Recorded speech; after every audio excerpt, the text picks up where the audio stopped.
Burma coup resistance notes October 24, 2022. A night of tragedy, as junta jets bombed a crowd gathered at a concert for Kachin Independence Organization Day celebration near Hpakant last night. At least 60 people were killed, including performing artists and Kachin celebrities, Kachin army officers and soldiers, and many civilians. There are more than 100 injured people, some needing urgent care, but the junta has blocked them from getting to hospitals in order to increase the death toll. It defies belief that the generals think this kind of barbarity will serve their cause. Far from cowing the Kachin into submission, last night's massacre can only cement the determination of the Kachin and other people to eradicate the illegal military regime entirely.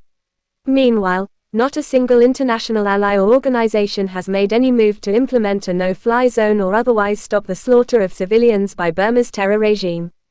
Ethnic regions. In Kachin State, junta jets continued to bomb Longja Mountain today, scene of a failed junta ground invasion 2 days ago, after the mass killing at a concert there last night. Meanwhile, the Kachin Army's interception of 3 junta columns on October 22 resulted in at least 20 troops killed, including a battalion commander, and that total includes some troops killed accidentally by the junta's own bombs and mortars. In retaliation for its losses, the junta fired mortars into civilian areas of Momauk town and farmland, killing a pig. In Duplaya district of Korthule, junta proxy BGF troops marched conspicuously throughout Mayawadi town for the past 2 days, nervous that the Karen army might take over the town as it did Kortri Korkarek on Burmese maps on October 22.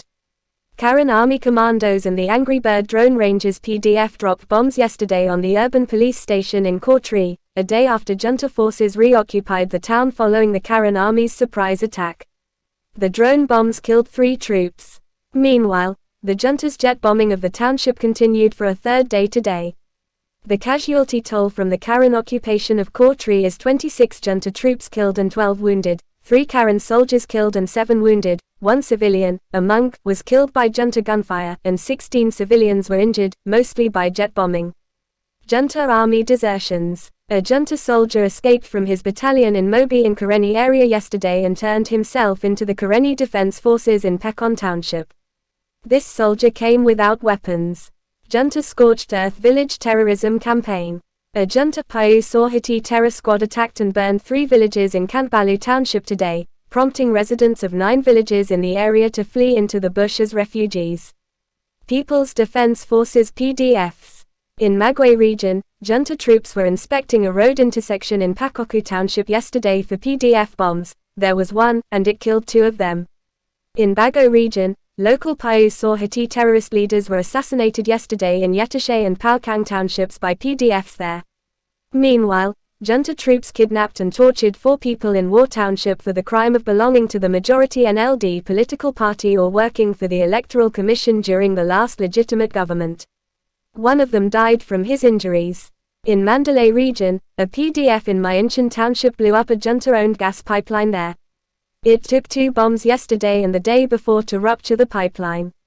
This is a domestic pipeline rather than the one that supplies China from the Indian Ocean port of Kyaukphyu. Urban warfare. In Yangon, 2 PDFs bombed a junta admin office yesterday in Mingaladan township, and another urban PDF bombed a junta admin office in Dorban township. In Mandalay, an urban PDF blew up a junta truck carrying 15 troops yesterday and killed 4 of them, in Amarapura township. Others were wounded.